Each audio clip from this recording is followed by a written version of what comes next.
my opinion in one sentence, that it's totally unfair, biased, and everything else. And I'm glad someone took a look at it and made a difference. Stop and frisk has caused frustration on the streets of Brownsville, Brooklyn, where Monday's court ruling was well received. The area saw 3,020 police stops in the first quarter of this year, the most in the city. A federal judge in Manhattan found that the tactic violated the constitutional rights of minorities. She declared that the police department had adopted a policy of indirect racial profiling. Going forward, an outside lawyer will monitor police compliance with the Constitution. The decision that was made today, I feel it's okay. It's a good way, a good start to move forward. For them to be monitored is like, yeah, it makes people feel much more safer, especially young guys my age. Yeah, I think it's definitely a good thing, definitely.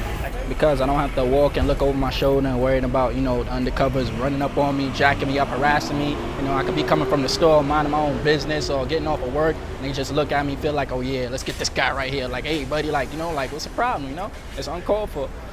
But even some people who say they've been innocent targets of stop and frisk see a need for a strong police presence in this particular part of Brooklyn. There are times, like 25–35% of the time, that when the cops stop people, they do have things on them, like guns, weed, or marijuana, or whatever.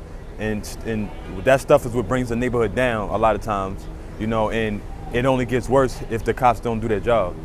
If you stop me and frisk me, please explain to me why. Bishop Willie Billups believes that stop and frisk has helped make his community safer. He works with gang members in housing projects, as well as the police, to lessen tensions. Police work is very, very important in the neighborhood. If we didn't have that in the neighborhood, every drug dealer would be set up shop everywhere. We need it, but we need it done correctly. And we need people being treated with respect. At the end of the day, that's what it's all about.